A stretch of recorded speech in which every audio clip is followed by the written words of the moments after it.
The 32 megapixel selfie camera on Redmi Y3 is its best feature. But is it as good as your Redmi Note 7 Pros or Realme 3 Pros, or if not even better than them? We're about to find out in this video.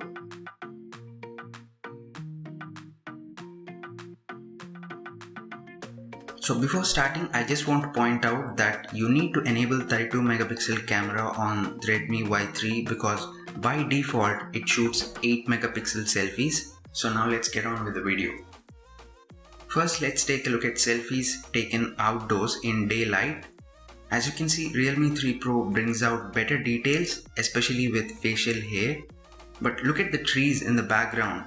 Redmi Y3 and Note 7 Pro has natural colors compared to Realme 3 Pro, but dynamic range is clearly better on Realme 3 Pro as selfies on both Redmi phones are completely overexposed. Another thing I noticed is that both Y3 and Note 7 Pro has a cooler tone, whereas Realme 3 Pro has a warmer tone. So it depends upon which one you prefer. I personally prefer a cooler tone. Moving to indoor shots, as you can see, the level of detail and sharpness with Redmi Y3 selfies is far superior compared to other two phones.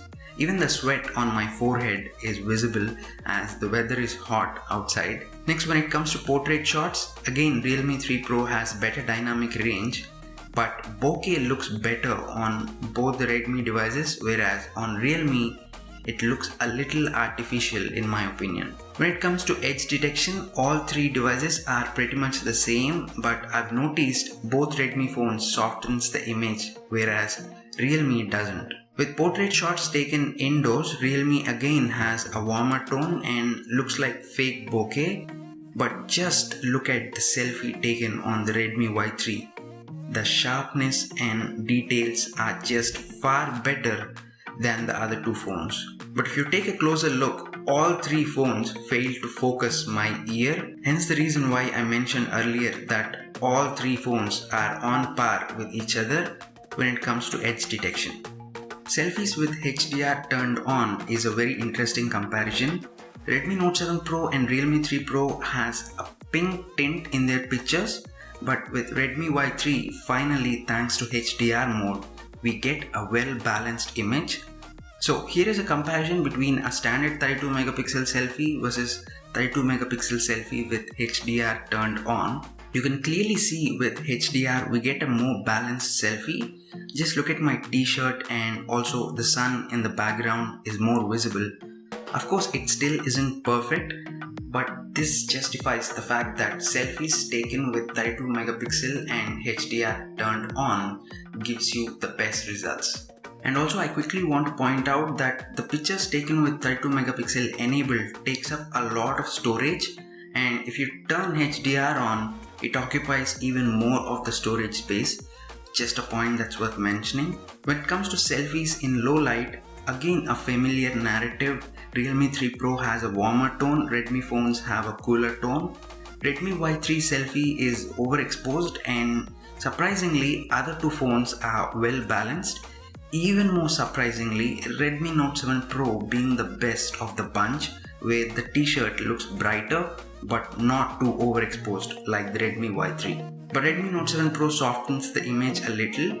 Another detail is that the whites of my eyes are better on Redmi phones, whereas on Realme they are orangish. It almost looks like I'm having conjunctivitis, which is a disadvantage of the warmer color temperature that I talked about earlier.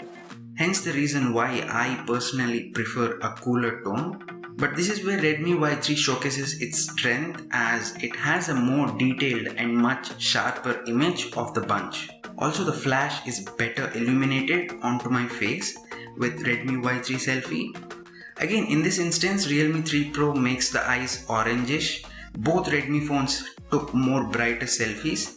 But in this instance, I can see some people might prefer the Realme 3 Pro selfie as it retains some details on my face. According to Xiaomi, the 8 megapixel image with pixel binning offers significantly better low light image quality than the 32 megapixel image. Again, another point that's worth mentioning.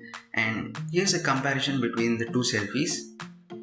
Now, I just have to remind you that the Redmi Y3 costs just 10,000 rupees, whereas the other two phones cost 14,000 rupees.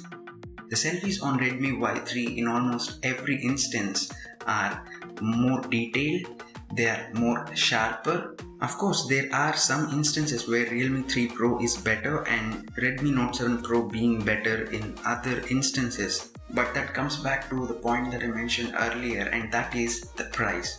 The Redmi Y3 is 4,000 rupees cheaper than the other two phones, which begs the question, is Redmi Y3 the best value for money selfie smartphone? Let me know in the comments down below, and I also have another comparison video, so make sure you click on this video and I'll see you in that video.